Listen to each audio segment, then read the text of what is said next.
ஆரூரமந்தரசே போற்றி, சீரார் திருவையாரா போற்றி. ஐந்து கரத்தனை யானை முகத்தனை இந்த நிடம்புரை போலுமை தனை நந்தி மகந்தனை ஞான குழுந்தினை புந்தியில் வைத்தடி போற்றுகின்றேனே.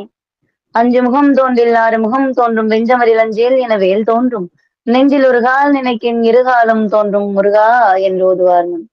ஆட்டாளை எங்கள் அபிராம வல்லியை கண்டவெல்லாம் பூத்தாளை மாதுளம்பூ நிறத்தாளை புவியடங்க காத்தாளை அங்கையில் பாசாங்குசமும் கரும்பும் வில்லும் சேர்த்தாளை முக்கண்ணியை தொழுவார்க்கு ஒரு தீங்கும் இல்லையே. உலகெலாம் உணர்ந்து ஓதற்கரியவன் நிலவுலாவிய நீர்மலிவேணியன் அழகில் சோதியன் அம்பலத்தாடுவான் மலர்ச்சிலம்படி வாழ்த்தி வணங்கும் புழியர்கோனு பொழித்த புகழியர்கோன்கள் போற்றி ஆழிமிசை கல்மிது புரணைந்த பிரானடி போற்றி வாழி திருநாவலூர் வன்தொண்டர் வதம் போற்றி ஊழிமொழி திருவாத உரா திருத்தாழி போற்றி தேவ சேக்கிழாரடி போற்றி போற்றி. பொன்னும் மெய்ப்பொருளும் திருவானை போகமும் திருவும் புனர்ப்பானை பின்னை என் தன் பிழை பொறுப்பானை பிழையெல்லாம் தவிர பணிப்பானே இன்ன தன்மையன் தரியவுனா எம்மானை எளிவந்த பிரானை அன்னம் வைகும் வயற் பழனத் தனி ஆரூரனை மறக்கலுமாமே. நீரூரும் செஞ்சடையாய் நெற்றிக் கண்ணாய் நிலாத்திங்கள் துண்டத்தாய் நின்னை தேடி ஓரூரும் ஒழியாமே ஒற்றித்தெங்கும் உலகமெல்லாம் திருந்து நின்னை காண்பான் தேரூரும் நெடுவீதி பற்றி நின்று திருமாலும் நான்முகனும் தேர்ந்தும் காணா ஆரூரா ஆரூரா என்கின்றார்கள் அமரர்கள் தம் பெருமானையே ஆரூரையே. ஆரூரமந்தரசே போற்றி, சீரார் திருவையாரா போற்றி. அழகான திருவாரூர் தியாகேச பெருமானுடைய லீலைகள், தியாகராஜர் லீலைகள் அப்படின்னு நம்ம குருவருள் ஆன்மீக மையத்துல வாரம் ஒரு 2 லீலைகளா நம்ம பார்த்துக்கிட்டே வரோம். இறைவன் புரிந்தது லீலைகள் அப்படின்னு சொல்லப்படுது. லீலைகள் புராணங்கள் அப்படின்னும் பேசப்படுது. இறைவன் ஒவ்வொன்றும் நமக்காக பண்ணார். நம் மனத்தில் இருக்கும் அந்த ஆணவம் கண்மம் மாயை என்ற மும்மலங்களிலிருந்து வெளிப்படும் பல குணங்கள் பல அரக்கர்களாக உருவெடுக்கிறாங்க நம்ம மனசுக்குள்ளேயேதான். அதை நாம எப்படி அழிக்கணும் அதற்காகத்தான் இறைவன் ஒவ்வொரு முறையும் பிரதிஷ்ணம் மாறார். இறைவன் அவதாரம் பண்றார். அவதாரம் பண்ணி ஒவ்வொரு அரக்கர்களையும் அழிக்கிறார். நாம என்ன பண்ணணும்? நம் மனதில் நம் இறைவனை எப்படி எழச் செய்வது அப்படின்றதுதான் இந்த புராணங்கள் மூலம் நாம தெரிஞ்சுக்கிறது. இதுதான் நம் மனதில் இருக்கிற நமக்குள்ள இருக்கிற இறைவனை, நாம பார்க்காம இருக்கிற இறைவனை, ஆனா நமக்குள்ள இருக்கிற கலந்திருக்கிற அந்த உயிரை எப்படி நாம தெரிஞ்சு வெளியே எடுக்கிறது? அந்த இறைவன் மனசுக்குள்ள இருக்காருன்னா அந்த மனசுக்கு கள்ளம் கபடம் தெரியாது. அந்த உயிர் நாம இறைவனை மெல்ல மெல்ல மெல்ல மெல்ல நாம பார்க்க ஆரம்பிச்சோம்னா அந்த மனதிற்கு கள்ளம் கபடமே வராது. ஒரு கபடமற்ற மனது இருக்கும். சுவாமிக்கு அப்படிதானே. இறைவன் ஒருத்தவங்களுக்கு நல்லதும் இன்னொருத்தவங்களுக்கு கெட்டதும் பண்ண மாட்டார்ல. அந்த கெட்டதும் அதை மீறி நமக்கு கெட்டதெல்லாம் நடக்குதுன்னா நம்முடைய வினை பயன், நம்மளுடைய கர்மா, அதை நம்ம அனுபவிச்சுதான் ஆகணும் அப்படின்ற விதியில தியாகேசன் அப்படின்னா தியாகம் அளந்தார் இறைவன். சுந்தரமூர்த்தி சுவாமிகளுக்காக நெடுவீதிகள் எல்லாம் அளந்து தன் திருப்பாதத்தால் அளந்து நடந்தார். அந்த திருப்பாதத்தை பார்க்கணும்னா திருவாதிரை திருநாள் என்று சென்று பார்க்கணும். பங்குனி உத்திரத்திற்கும் திருவாதிரை திருநாள் அன்னைக்கும் அந்த ஒரு பாத தரிசனம் கிடைக்கும். சுவாமியுடைய அந்த பாதங்கள் கூட எவ்வளவு அழகா இருக்கும்னா, பிறந்த குழந்தையுடைய அந்த குழந்தை எப்படி அந்த செவந்து இருக்குமோ அந்த பாதம், அது போல இருக்குமா சுவாமியுடைய பாதம். அந்த மென்மையான பாதங்கள் சுந்தரமூர்த்தி சுவாமிகளுக்காக அந்த திருவாரூர் கோவிலையே அளந்ததான் தன்னுடைய காலால. பறவையார் வீட்டுக்கும் திருக்கோவிலுக்கும் அப்படி அளந்தார நடந்து நடந்து தேய்ந்த பாதங்கள் சுவாமியுடைய பாதங்கள். அழகா அப்படியும் அந்த சுந்தரமூர்த்தி சுவாமிகளுடைய அவர் நாயன்மாருடைய வரலாறு எல்லாம் கேட்டோம்னா கண்ணுல தண்ணி வந்துடும். ஏன்னா அவ்வளவு சிறப்பான வரலாறு. இறைவன் இப்படியும் பண்ணுவாரா, இப்படியும் இறைவன் செய்வாரா அப்படின்னா கண்டிப்பா செய்வார். அப்ப அந்த அளவுக்கு சுந்தரமூர்த்தி நாயனார் எந்த அளவு இறைவன் மேல பற்று இருந்தார். புரியுதுங்களா? அதே போலதான் நாம இறைவனை போய் நெருங்கணும்னா நாம் அந்த அளவுக்கு நம்ம தயார்படுத்திக்கணும் இல்லையா? நம் மனது சுத்தமா இருக்கணும், கள்ளம் கபடம் இல்லாம இருக்கணும். நம்ம சுவாமி எப்படி இருக்காரோ அதே போல நாம இருக்கணும். அப்பதான் சுவாமி நமக்குள்ள இருக்கிற இறைவனை நம்ம பார்க்கலாம் இல்லையா? அப்படித்தானே அம்மா மட்டும் கமலாம்பாள் தவம் பண்ணினா, ஊசி முனை தவம் பண்ணினாள் காமாட்சியாக இருந்து மாங்காட்டுல. எப்படியோ காஞ்சிபுரத்துல தவம் பண்ணினான். தவம் பண்ணி தான் அப்பா கிட்ட போய் சேர்றா. இறைவன் இடத்துல போய் சேர்றா அம்பாள். அப்படின்னும்போது நாம என்ன பண்ணினோம்? இல்லையா? சொல்றார். மணிவாசகர் சொல்றார், விக்கினேன் வினையேன் அம்மா, இதுக்கு ஒரு தீர்வு இல்லையா? நான் விக்கிறனே. அதாவது சுவாமி என்னதான் நமக்கு நல்லது செஞ்சாலும் அதை ஏத்துக்கிற கெப்பாசிட்டி நம்ம கிட்ட கிடையாது. அதை அடையிற அளவுக்கு நமக்கு அந்த இது நாம ஏத்துக்க முடியாத நிலைமையில் நிக்கிறோம். ஏன் அப்படின்னா நம்முடைய வினை பயன் அது. வழங்குகின்றாய்க்கு உன்னார் அருள் ஆர் அமுதத்தை வாரிக்கொண்டு விழுங்கினேன் விக்கினேன் வினையேன் என் விதியின்மையால். புரியுதுங்களா? விக்கிறேன்பா உன் அடைக்கலம், அந்த அடைக்கலப்பத்தை படிச்சீங்கன்னா புரியும். தழங்கரு தேனன்ன தண்ணீர் பருகத் தந்து உய்யக் கொள்ளாய் அழுங்குகின்றேன் உடையாய் அடியேன் உன் அடைக்கலமே அப்படின்னு பாடுறார் மணிவாசக பெருமான். விக்கிக்கிட்டு இருக்கேன் உன் அருளாரமுதத்தை கூட, நீ குடுக்குற அந்த அருளை கூட என்னால எடுத்துக்க முடியலப்பா. அந்த வினையில் தவித்து நான் சிக்கிக்கிட்டு இருக்கேன். அந்த அருளை என்னால எடுத்து சுவைக்க முடியல சுவாமி. அப்படின்னும் நாம பண்ண வினைகள் எவ்வளவு பெருசு. அப்ப இந்த ஜென்மத்துல இப்போ நமக்கு அவருடைய பெருமைகளை பேசவும் அந்த பெருமைகளை கேட்கவும் சிவசிவன்னு அந்த வார்த்தைகளை சொல்லவும் அந்த நாமத்தை சொல்லவும் நமக்கு பெரும் பாக்கியம். இறைவனுடைய திருக்கருணை நமக்கு பெரும் பாக்கியம். அவனுடைய பெருங்கருணை நம்முடைய பெரும் பாக்கியம் அப்படிதான் சொல்லணும். அவனுடைய அருள் நமக்கு கிடைச்சிருக்கு. அதுதான் அதனாலதான் நம்ம திருவாரூர் தியாகராஜருடைய லீலைகளை கேட்டுட்டு இருக்கோம். எம்பெருமானுடைய திருக்கருணையினால அவருடைய புராணங்களையும் நாம கேட்டுக்கிட்டு இருக்கோம் இல்லையா? அது போல இறைவன் என்ன பண்ணார்? அப்ப நம்ம பாவங்கள்லாம் போகணும், அந்த வினைகள்லாம் போகணும்னா என்னதாம்மா பண்ணணும்?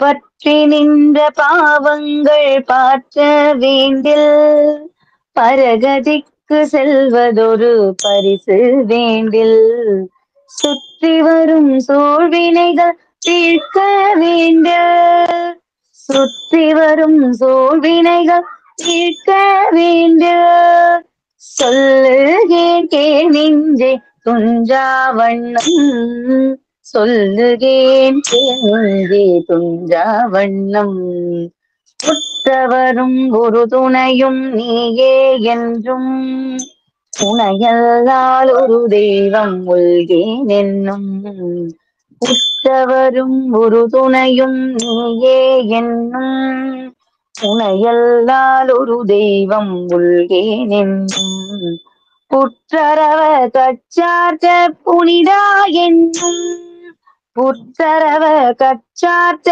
புனிதா என்னும் பொழிலாரூரா என்று போற்றானில்லே பொழிலாரூரா என்று போற்றானில்லே பொழிலாரூரா என்று போற்றானில்லே பொழிலாரூரா என்று போற்றானில்லே பொழிலாரூரா என்று போற்றானில்லே. அப்படி ஆரூரா ஆரூரா தியாகேசா தியாகேசான்னு அவனுடைய பாதத்தை சரணடைகிறவங்களுக்கு பாவங்கள் பற்றுமா என்ன? சொல்லுங்க. ஆரூரான்னு அவன் நாம சதா சொல்லிக்கிட்டுறவங்களுக்கு பாவங்கள் பற்றுமா? ஆரூர் அமர்ந்தரசே போற்றி, சிறார் திருவையாரா போற்றி. 14வது லீலையாக பிரத்தாசுரனை வதைத்த லீலை அப்படின்னு நாம பார்க்க போறோம். ஒரு என்ன ஆச்சு, பிரத்தாசுரன் அப்படின்ற ஒரு அரக்கன் ஆகாய மார்க்கமா அப்படி போய்கிட்டு இருக்கான். அப்படி அந்த ஆகாய மார்க்கமா அவன் போயிட்டு இருக்கிறச்ச திருவாரூருக்கு மேல நடந்து போக்குறான். அதாவது திருவாரூர் தலம் அவன் கண்களுக்கு புலப்படுது. அப்போ அந்த திருவாரூர் தலம் மேல அவன் ஆகாய மார்க்கமா போய்கிட்டு இருக்கும்போது அவன் வானத்துல பறந்துகிட்டு இருக்கும்போது தியாகராஜ பெருமானுடைய பிரதோஷ காலத்துல முழங்குற மங்கள வாத்தியங்களுடைய ஒளிய அவன் கேட்கிறான். அதாவது திருவாரூர் தலத்திற்கு மட்டும் தனி வாத்தியம். அதாவது மற்ற சிவன் கோவில் விட எம்பெருமானுடைய அத்தனை திருத்தலங்கள் விட திருவாரூர்ல பாத்தீங்கன்னா தனித்துவமான வாத்தியங்கள் உண்டு. பஞ்சமுக வாத்தியம், கொடு கொட்டி, திருக்கைலாய வாத்தியம், நகரா அப்படின்ற ஒரு வாத்தியம், பா பாரினன்யம் அப்படின்னு ஒரு வாத்தியமும் உண்டு. திருவாரூருக்குன்னே திருவாரூருக்குன்னே தனி எல்லாமே. சுவாமி எப்படி அங்க சூட்சமமா இருக்காரோ, சிறப்பா இருக்காரோ, அதே போல திருவாரூர்ல எல்லாமே சிறப்பு தான். சிறப்பு சிறப்பு தான். திருவாரூர்ல சோழ நாட்டுல திருவாரூர் சிறப்பு. திருவாரூர்ல சுவாமி சிறப்பு. சுவாமி மட்டும் தான் சிறப்புன்னா அப்படி கிடையாது. அந்த தலமே சிறப்பு தான். சூட்சமமா இருக்கும். எல்லாமே ரகசியமா இருக்கும். சுவாமி ரகசியமாவே இருப்பார். ஆனா தியாகமாவும் இருப்பார். ரகசியமாவும் இருப்பார். அன்பர்களுக்கு, அடியார்களுக்கு வாரி வாரி வாரி பொன்னும் மெய்ப்பொருளும் தருவானை அப்படின்ற மாதிரி வாரி வாரி குடுப்பார். நீ என்ன கேட்கணும்? நீ நம்ம போய் நின்னு நேரடியா அவர கேட்க கூட முடியாது. முடியாது. ஏன்னா வாய் வராது. அவருடைய அழகு அந்த மாதிரி. என் சுவாமியுடைய அழகு அந்த மாதிரி. அவர திருவீதியில உள்ள கொண்டு வரும்போது சுவாமிய தூக்கிட்டு அந்த தேர்ல வந்து வைக்கிறதுக்கு முன்னாடி சுவாமி அப்படி நம்ம மனசுக்குள்ள ஒரு கற்பனை ஓட்டத்த ஓட விட்டோம்னா, நெடுநெடுன்னு வளர்ந்த திருமேனி, நல்ல உயரமா இருப்பார். அந்த திருச்சடைகள்லாம் அப்படி அவருடைய அந்த பின்னழகு பார்க்கணும்னா, முன்னிலும் பின்னழகர் அவர். அப்படின்னு ஒரு நாமம் உண்டு. அந்த அந்த பின்னழக பார்த்தீங்கன்னா, நீண்ட ஜடை இருக்குமா, சுவாமி அப்படி பின்னல் போட்டிருப்பாரா? பெண்கள் எப்படி நம்ம பின்னல்லாம் போட்டுருக்கோமோ, அந்த மாதிரி அந்த பின்னல் போட்டிருப்பாங்க சுவாமிக்கு. அது கீழெல்லாம் தாழ தாழ அப்படி தழுவிக்கிட்டே போயிருக்கும். அத சுவாமி இப்படி கையில எடுத்து போட்டு நடந்து வந்தாருன்னா, எப்படி இருக்கும்னு நெனச்சு பாத்துக்கோங்க மனசுல. அழகழகா அழகழகா மலர்கள் வாசனை மலர்கள் சூடியிருப்பார். பட்டு பீதாம்பரங்கள் அணிந்திருப்பார். அழகழகா நகைகள்லாம் அணிந்திருப்பார் சுவாமி. எளிமையானவன் அப்படின்னு சொன்னாலும்,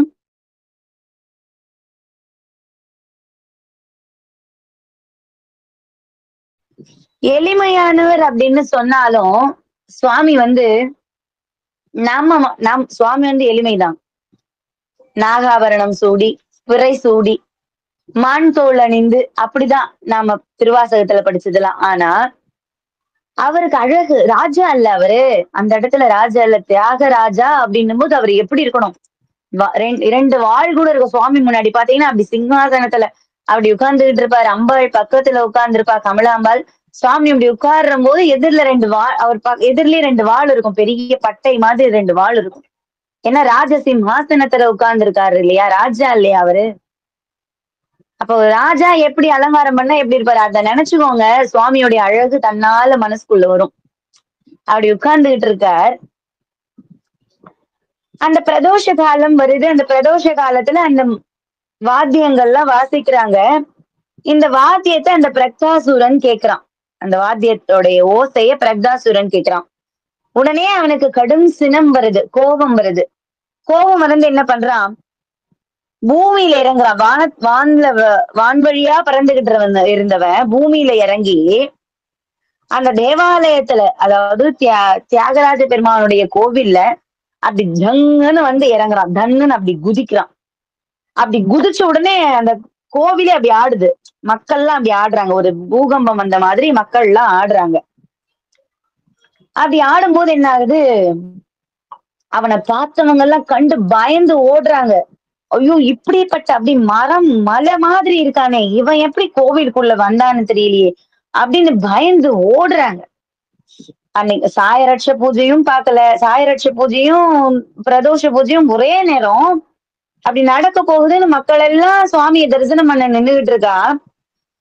2 தரிசனமே பண்ண முடியலையே. அந்த பாவிக்கு பயந்து இந்த பாவினால இதெல்லாம் நின்னு போச்சே, இதெல்லாம் தடைப்பட்டு போச்சேன்னு மக்கள் எல்லாம் அலறாங்க. அலர்னாலும் பரவாயில்ல.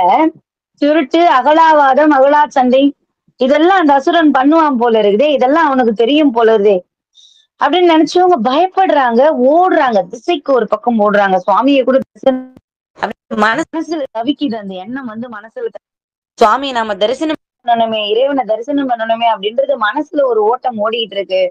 ஆனா அவனுக்கு பயந்துகிட்டு மூளைக்கு ஒருத்தரா ஓடுறாங்க.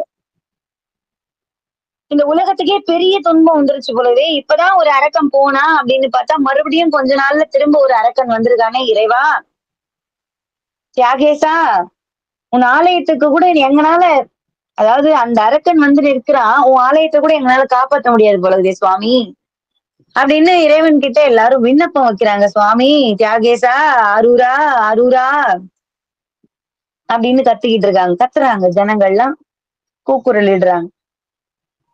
இந்த உலகத்துக்கே பெரிய துன்பம் வந்துரும் போல இருக்குதே சுவாமி அப்படின்னு அழறாங்க. அவங்க அழற நேரத்துல பாத்தீங்கன்னா, பலவிதமான அபசகுனங்கள்லாம் எதிர்ல காணப்படுது. நல்ல சகுனங்களாக தெரியல. அந்த பாவி வந்து அந்த கோவிலுக்குள்ள நுழைஞ்சதும் பல அபசகுனங்கள்லாம் அவங்க கண்ணுக்கு தெரியுது. எல்லாம் பயந்து ஓடுறாங்க. சுவாமியுடைய தரிசனத்த பார்க்க முடியாம பயந்து ஓடுறாங்க.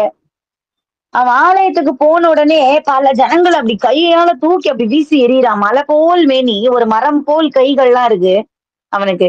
அப்ப ஜனங்கள் அவன் முன்னாடி எப்படி இருப்பாங்க? மக்கள்லாம் அவன் முன்னாடி எப்படி இருப்பாங்கன்னு பார்த்தீங்கன்னா, குட்டி குட்டின்னு இருக்காங்க. அவன் அப்படி தூக்கி தூக்கி விசிறி போடுறான். விசிறி விசிறி போடுறான். மக்கள் எல்லாம் அப்படி தூக்கி எறியறான். அப்ப நெறைய பேர் என்ன கால்லயே தேய்க்கிறான். காலால அப்படி தேய்ச்சுக்கிட்டே போகிறான் மக்கள. ஒரு எறும்பு நசுக்குறத போல நசுக்கிக்கிட்டு இருக்கான். அவன் ஒவ்வொரு அடி எடுத்து வைக்கும் போதும் அனல் அனல் பறக்குது. அப்படி ஒரு நெருப்பு பிழம்பு வருது. பூமி அதிருது. பறவை அவனோட மூச்சு காத்து கூட நச்சு விஷம். அந்த நச்சு காற்றுனால என்ன ஆகுது? அவன் மூச்சு இழுத்து விடும்போது பறவைகள்லாம் மயக்கம் அடைந்து, மூச்சை அடைந்து கீழ விழுறுது. பறவைகள்லாம். அப்படி சுருண்டு சுருண்டு பறவைகள்லாம் கீழ விழுறுது. ஜீவராசிகள்லாம் பாத்தீங்கன்னா நடுங்குது. ஏன்னா, ஒவ்வொரு கோவில்லயுமே பாத்தீங்கன்னா யானைகள் இருக்கும், குதிரைகள் இருக்கும், கோமாதா இருக்கும், பசுமாடெல்லாம் இருக்கும்ல. எல்லாமே பயப்படுது. அந்த ஊரே பயப்படுதுன்னா, அப்ப கோவிலுக்குள்ள ஜீவராசிகள் பயப்படாதா? ஊர்ல இருக்கிற எல்லா ஜீவராசிகளுமே பயப்படுது. அந்த அளவுக்கு அவன் பெரிய கொடிய அரக்கனா அப்படி நிற்கிறான். ஆஹ் எல்லா ஜீவராசியும் நடுங்குது. அப்ப அவன் என்ன பண்றான்? நேரா சுவாமி அப்படி ராஜ சிம்ஹாசனத்துல அப்படி உட்கார்ந்துகிட்டு இருக்கார். அந்த ஆணவம் பாருங்க. ம். நம்மள போய் இது என்ன பண்ணிட போகுது? இந்த சிலை நம்மள என்ன பண்ணிட போகுது? அப்படின்னு சுவாமியுடைய அந்த சன்னதியில அவன் கால் எடுத்து வச்ச உடனே, அந்த தீப்பொறி ஜுவாலையானது அவனை தூக்கி அடிக்குது. திரும்ப அந்த கால் எடுத்து அவனால வைக்கவே முடியல. இல்லையா? அழகில் சோதியனாயிட்டே. சுவாமி வந்து யாரு? ஜோதி ஸ்வரூபன் இல்லையா? அந்த நெருப்பு அவனுக்கு அப்படியே அனலா மாதிரி மாறி அவனை அப்படி தூக்கி அடிக்குது. திருவண்ணாமலையில சுவாமி நெருப்பாதான் நின்னார். அடிமுடி காணாம நெருப்பா நின்னார் சுவாமி இல்லையா? திருவண்ணாமலையில. அது பக்தர்களுக்கு அருள். பாவிகளுக்கு அது தண்டனை தான். அப்ப இந்த அரக்கனுக்கு அந்த நெருப்பு எப்படி காட்சி தந்திருக்கும்னு பாத்துக்கோங்க. அப்படி தூக்கி அவனை வீசி அடிக்குது. அவன் இன்னும் கோபம் அதிகமாகுது. கோபம் அதிகமாக அப்படி பெருத்த குரலோட அவரை அப்படி ஒரு கோபமா ஒரு எதிரில நிக்கிறவங்கள கோபமா அப்படி அடிக்கணும்னா அப்படி ஓங்கி அப்படி கத்திக்கிட்டே வருவோம்ல. அது போல ஓடி வரான். என்ன நீ தெய்வமா? மகாதேவனா? பலத்திலும் சௌந்தரியத்திலும் நீ ரொம்ப பெரியவனா? நான் யாருன்னு உனக்கு தெரியுமா? உலகத்திலுமே என்ன வெல்ல ஆள் கிடையாது.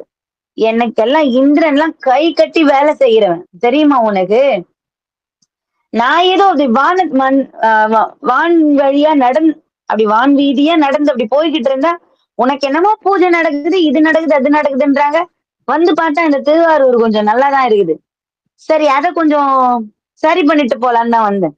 அப்படின்னு சுவாமி முன்னாடி எப்படி பேசுறதுன்னே தெரியாம ஒரு ஒரு பணிவு கூட இல்லாம அரக்கன்னா அவன் அரக்க குணமாகவே பேசிக்கிட்டு இருக்கான் சுவாமி முன்னாடி. நீ எனக்கு பணிஞ்சாகணும். மும்மூர்த்திகளும் எனக்கு அடிமையாவாங்க. அவங்க கூட என்ன ஜெயிக்க முடியாது. அப்ப நீ எனக்கு பணிஞ்சாகணும். என்னுடைய கால்ல நீ வந்து விழணும் அப்படின்னு சுவாமி முன்னாடி நின்னு சிங்கம் கர்ஜனை பண்ணும் பாருங்க. அந்த கர்ஜனை போல அது கர்ஜனை பண்றான். அப்படி பண்ணிட்டு இருக்கும்போது சுவாமிய சொல்றான் திரும்ப. நீ என் கால்ல வந்து விழலனா, நீ எனக்கு பணியல அப்படின்னா, உன்னை பிளந்து பொடி பொடியா ஆக்கி போட்டுருவேன். உன்னை பிளந்து பொடி பொடி ஆக்கிடுவேன். அப்படின்னு சொன்னவன் என்னாச்சு? என்னோட மாயையால உன்னை ஒரே நிமிஷத்துல எரிச்சிருவேன். நீ என்ன? நீ இப்படி உட்கார்ந்துகிட்டு இருக்கல்ல, ராஜா மாதிரி உட்கார்ந்துகிட்டு இருக்க. உன் நெருப்பு தானே என்ன வெளியே தள்ளிருச்சு. உனக்கு தைரியமா இருந்தா அரைக்கோவல் விடுறான் பாருங்க. உனக்கு தைரியமா இருந்தா வெளியே எழுந்து வா. என் கூட ஒண்டி கொண்டி வா. ஒத்தை கொத்த பாத்துருவோம். நீயா நானான்னு சுவாமி கிட்டதான் பேசுறோமா? உலக நாயகன்கிட்ட பேசுறோம். திரிபுரங்களை எரித்த இறைவன் கிட்ட பேசுறோன்றதே இல்ல. கொஞ்சம் கூட அவன் மனசுல அந்த பயமே இல்ல. ஆனா அழியிற காலம்னு ஒண்ணு வந்தா, எப்படி நடந்துப்பாங்களோ, அதே போலதான் நடந்துக்கிறான் அந்த அரக்கன். மனிதர்கள் கூட பாருங்க, ஆணவம் மிகுதி ஆகுது அப்டின்னா, அவங்களுக்கு அழியிற காலம் வருதுன்னு அர்த்தம். இறைவன் ஆட விட்டுட்டு, அப்புறம் அவரு ஆடுறத நாம பார்க்கணும். புரியுதுங்களா? அப்ப அந்த அவனுக்கு அழியிற காலம் வருதுன்னு அவனுக்கு தெரியல. ஆனா சுவாமிக்கு தெரிஞ்சு போச்சு. சரி, பேசு எவ்வளவு பேசுறியோ பேசு அப்படின்னு இறைவன் அமைதியா கேட்டுக்கிட்டு தான் இருக்கார். நல்லவங்க பேசுறதையும் ஆண்டவன் கேட்கிறார். கெட்டவங்க பேசுறதையும் கேட்டுக்கிட்டு தான் இருக்கார். கேட்டுக்கிட்டே இருப்பார். ஆனா அவர் பேச ஆரம்பிச்சுட்டா, எந்தானமும், கண்மமும், மாயையும் எதுவுமே வேலை செய்யாது. அமைதியா ஆயிரும். கை கட்டி நின்னு ஏவல் வேலை பார்க்கணும். நம் பாவத்தை நாசம் பண்றது சுவாமி மட்டும்தான். நம் பாவத்தை அழிக்கக்கூடியவன் இறைவன் மட்டும்தான். சிவபெருமான் மட்டும்தான். பார்த்துக்கோங்க. அப்படி அப்படி சண்டைக்கு இழுக்கிறான். வேணும்னே அப்படி கூப்பிட்டு சண்டைக்கு இழுக்கிறான். எவ்வளவு நேரம் தான் சுவாமி அமைதியா இருப்பார். சரி போகட்டும். சரி கத்தட்டும். சரி என்னதான் பண்றான். அப்படின்னு இறைவனும் அமைதியா இருக்கார். அப்படி இருக்கும்போது கூட, ம்ஹும் அவன் என்ன ஆடிக்கிட்டே இருக்கான். அப்ப என்ன சுவாமி நாவுக்கரசு பெருமான் சொல்வார் திருப்பூந்துருத்தில, ஆட்டுவித்தால் ஆரொருவர் ஆடாதாரே, அடக்குவித்தால் ஆரொருவர் அடங்காதாரே, ஓட்டுவித்தால் ஆரொருவர் ஓடாதாரே, உருகுவித்தால் ஆரொருவர் உருகாதாரே, பாட்டு வித்தால் ஆரொருவர் பாடாதாரே, பணிவித்தால் ஆரொருவர் பணியாதாரே, காட்டு வித்தால் ஆரொருவர் காணாதாரே, காண்பாரார் கண்ணுதலாய் காட்டக்காலே. புரியுதுங்களா? அதாவது எப்படி நான் நாவுக்கரசர் பாடுறார், நற்பதத்தார் நற்பதமே ஞான மூர்த்தி, நலன் சுடரே நாள் வேத தப்பால் நின்ற, சொல்பதத்தார் சொல்பதமும் கடந்து நின்ற, சொலற்கரிய சூழலாயிது உன் தம்மை, நிற்பதொத்து நிலையில்லா நெஞ்சம் தன்னுள், நிலவாத பூலாலுடம்பே புகுந்து நின்ற, கற்பகமே யான் உன்னை விடுவேனல்லே, கனகம் மாமணி நிறத்தெம் கடவுளானே. எவ்வளவு அழகா இந்த உடம்பு வந்து புலால், இந்த உடம்பு வந்து ஊன்தான், இந்த உடம்புக்குள்ள நீ வந்து இருக்கியப்பா அப்படின்னு சொல்றார். அப்ப அந்த அரக்கன் இறைவன் அப்படி கொடிது கொடிதா பேசுறானே, இறைவன் அரை கூவல் கூவி அழைக்கிறான், சண்டைக்கு வா அப்படின்னு கூப்பிடுறானே, அப்ப அவன் அவன் எப்படி மாறுவான்? அப்ப அந்த அரக்கன் எப்படி அடுத்த பிறவின்னு ஒண்ணு இருந்தா அவனுக்கு எப்படி பிறப்பான் அப்படின்னா, திருநாமம் அஞ்செழுத்தும் செப்பாராகில், தீவன்னர் திறமுருகாள் பேசாராகில், ஒரு காலும் திருக்கோயில் சூழாராகில், உன் பதம் உன் மலர் பறித்திட்டுண்ணாராகில், அருநோய்கள் கெடவென் நீர் அணியாராகில், அணியற்றார் பிறந்தவாறு ஏதோ தென்னில், பெருநோய்கள் மிக நலிய பெயர்த்தும் செத்தும், பிறப்பதற்கே தொழிலாகி இறக்கின்றாரே. பாத்தீங்களா? பாத்தீங்களா எம்பெருமான்? அதாவது அவனுக்கு நாம் அடிமை இல்லைன்னா, அவனுடைய அந்த அஞ்செழுத்தை நாம சொல்லலைன்னா, அவனுக்கு அவனுக்காக நாம பேசலைன்னா, அவனுடைய கோவில நாம சுத்தாம போயிட்டா, சரி சாப்பிட போறோம். சாப்பிடுறது காலையில எழுந்து குளிச்சுட்டு சாப்பிட போறோம். ஒருவேளையாவது சிவசிவா, ஹரஹரா, மகாதேவா, ஆரூரா அப்படின்னு ஒரு மலர், ஒரு தழை, ஒரு வில்வம் அப்படி அவனுடைய விளக்கேத்திட்டு அப்படியா சமர்ப்பணம், சிவார்ப்பணம். கோவிலுக்கு போக முடியல, வீட்லயாவது அது கூட வைக்கலன்னா, அருநோய்கள் கெட சின்ன சின்ன நோய்கள்லாம் வருது. ஜுரம், காய்ச்சல் வருது, இருமல் வருது, உடம்பு வலிக்குது. இதற்கெல்லாம் கூட அந்த திருநீர் அணியாராகில், ஏதோ எப்படியோ பிறந்துட்டோம்னா, அப்ப கூட உன் பெயர் சொல்லாமே இருந்தா எப்படி தெரியுமா எனக்கு பிறவி கிடைக்கும்? நான் சொல்லல. நாவுக்கரச பெருமான் சொல்றார். எப்படி தெரியுமா பிறவி கிடைக்கும்? சுவாமியுடைய பெயர் சொல்லலன்னா, அவன் திருநீரை அணியலனா, அவன் நாமத்த சொல்லாம போயிட்டா, அவனுக்கு எப்படி பிறவி கிடைக்குமா? பிறப்பதற்கே தொழிலாகி இறக்கின்றாரே. திரும்ப திரும்ப திரும்ப தாயோடைய கருவறைக்கு போயிட்டு, பிறந்து, வளர்ந்து, வயதாகி, அதற்கு நடுவுல எவ்வளவு கஷ்டம். இன்பம், துன்பம் மாறி மாறி மாறி எவ்வளவு பிழை. திரும்ப திரும்ப தாயோட வழித்துல போய் பிறந்துகிட்டே இருக்கணும் அப்படின்னு நாவுக்கரச பெருமான் சொல்றார்.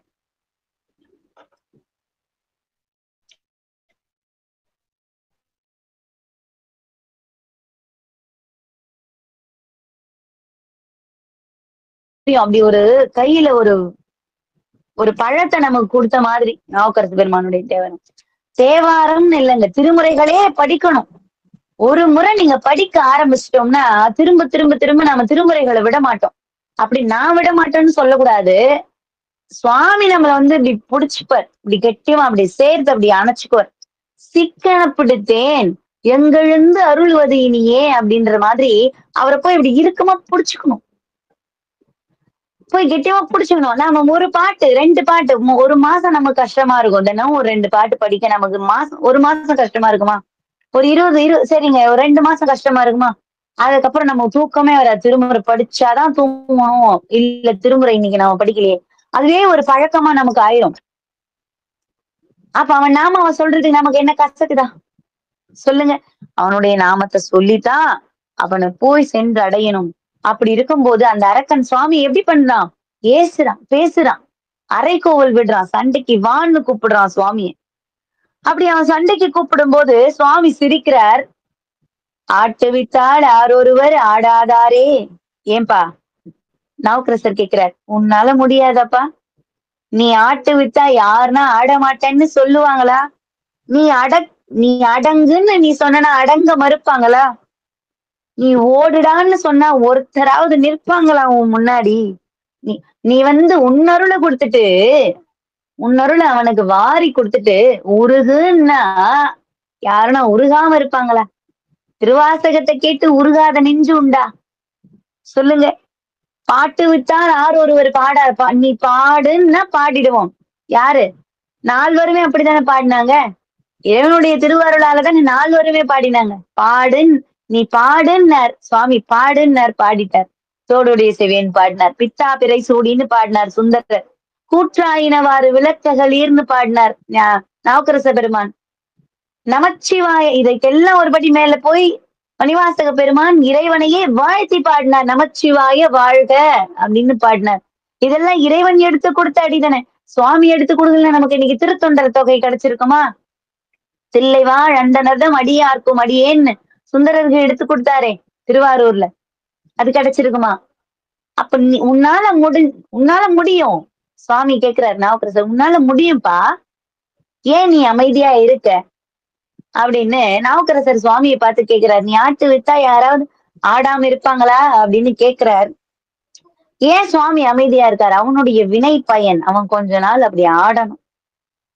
அவன் அங்க ஆடணும். ஆடிட்டு அவன் அடங்குற நேரமும் வரும் அப்படின்னு சுவாமி காத்துக்கிட்டு இருக்காரு. தகுந்த சமயம் வருது.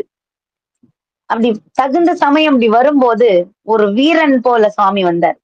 ஒரு கையில் வாள், கேடயம், அப்படி அது நான் சொன்னேன் நீண்ட சடை அப்படி தழைய தழைய எல்லாம் வருந்ததுன்னு அதெல்லாம் எதுவுமே கிடையாது. ஒரு இடத்துக்கு நாம போறோம்னா அந்த இடத்துக்கு தகுந்தாற் போல நம்மளை மாத்திக்கணும். இப்ப நிறைய பேர் என்ன பண்ணுவாங்கன்னா, நிறைய மாப்பிள்ளைகள்லாம் வருவாங்க. நம்ம மாமியார் வீட்டுல எப்படி இருக்கும் அப்படின்றது ஒரு சிலரை தான் சொல்றேன். கொஞ்சம் பேர் என்ன பண்ணுவாங்க, அட்ஜஸ்ட் பண்ணிப்பாங்க. சரி நீங்க என்ன செஞ்சாலும் பரவாயில்ல. ஒரு சிலர்ல எனக்கு இந்த சாப்பாடு எல்லாம் வேணாம், எனக்கு வேற வேண்டும், வேற சாப்பாடு தான் நான் சாப்பிடுவேன், எனக்கு நான் நைட்ல இட்லி எல்லாம் சாப்பிட மாட்டேன் அப்படின்ற மாதிரி. அந்த மாதிரி இருக்கக்கூடாது மனசு. எந்த இடத்துக்கு நாம போறோமோ அந்த சூழ்நிலைக்கு தகுந்தாப்புல நம்மள மாத்திக்கணும். ஏன்னா போனவங்களுக்கும் நாம கஷ்டம் கொடுக்க கூடாது. நம்மள பாத்துப்பாங்க, ஒரு 2 நாள் நமக்காக இருக்கிறாங்க அப்படின்னும் போது அவங்களுக்கு நாம தொந்தரவு பண்ணக்கூடாது. அப்படின்னா அது போற இடத்துக்கு தகுந்தாப்புல நம்மள மாத்திக்கணும் இல்லையா? அப்ப சுவாமி என்ன பண்றார், எந்த இடத்துல வந்தா சித்தரா வரும்போது சித்தர் மாதிரி வருவார். அப்ப இந்த இடத்துல ஒரு மாவீரன் போல சுவாமி வரணும். அப்ப சுவாமி அப்படி அப்படி எப்படி வந்திருப்பாருன்னு யோசிச்சு பாருங்க. ஒரு படை தளபதி போல அப்படி வர்றார். அப்படி வந்து அப்படி நிற்கும் போது கையில ஒரு சங்கிலி வச்சிருந்தார். அந்த சங்கிலியில அவன் கையும் காலையும் அப்படி கட்டி ஆகாயத்துல தூக்கி விசிறி அடிச்சாராம் சுவாமி. சுவாமி கையில பெரிய சங்கிலி கொண்டு வந்தார். அந்த சங்கிலியால அந்த பிரகாசூரனை அவனை கை கால் கட்டி தூக்கி அப்படி விசிறி அடிச்சாராம். அப்படி விசிறி அடிச்ச உடனே எந்த யுத்த காலத்திலுமே ஒரு பகைவரால கட்டுப்படாத நாம ஒரு மனுஷன் ஒரு நிமிஷ நேரத்துல நம்மள இப்படி கட்டி போட்டானே அப்படின்னு அவனுக்கு என்ன ஆச்சு ஒரு தோணுது அப்படின்னு மனசுக்குள்ள இப்படி நம்மள சங்கிலியில கட்டி போட்டானே அப்படின்னு நினைச்சவன் அப்படின்னு அப்படி பண்ண உடனே அந்த சங்கிலிகள்லாம் தூள் தூள் தூளா உடைஞ்சு போச்சு. அவனும் ஒரு பலசாலி தானே, பல வரங்களால் பலசாலி தான் இருக்கான். அப்ப அந்த சங்கிலிகள்லாம் தூள் தூளா உடைஞ்சு போச்சு. அப்படி சிங்கம் கர்ஜனை பண்றது போல அப்படி கத்திக்கிட்டு திரும்ப தியாகேச பெருமானுடைய அதாவது சுவாமி வீரனா வந்திருக்காரு, ஒரு தளபதி போல வந்திருக்காரு. அந்த அந்த வீரன் முன்னாடி அப்படி வந்து அப்படி நின்னு அவரை ஒரு லாவகமா அப்படி கையில தூக்கி சுவாமியையே ஆகாயத்துல வீசுறான். சுவாமி சிரிக்கிறார். சரி என்னமோ பண்ணு, நான் பார்த்துக்கிட்டுதான் இருக்கேன், பண்ணு, என்ன பண்ணிடுவ நீ, நான் பார்த்துக்கிட்டுதான் இருக்கேன், பண்ணு அப்படின்ற மாதிரி சுவாமி சிரிக்கிறார் புன்முறுவல். சுவாமி என்ன பண்றான் அப்படி கையில ஒரு லாவகமா சுவாமி அப்படி தூக்கி சுவாமி எப்படி அவன் கை கால் சங்கிலியில கட்டி தூக்கி போட்டாரோ இவன் சுவாமிய சங்கிலியில எல்லாம் கட்டல. அப்படி கையில தூக்கி அப்படி விசிறி போடுறான், மேல் நோக்கி அப்படி போடுறான். சுவாமி ஆகாயத்துக்கு போறார்.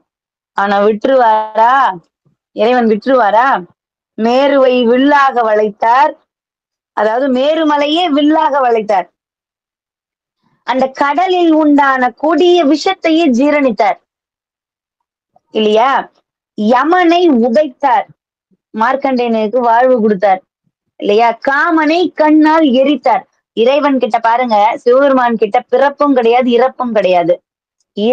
அதாவது பிறப்புக்கு காரணமாக காமனையே கண்ணால் எரித்தார். அப்ப காமம் அகற்றிய தூயனவன் சிவகாம சௌந்தரி நேயனவன். புரியுதுங்களா?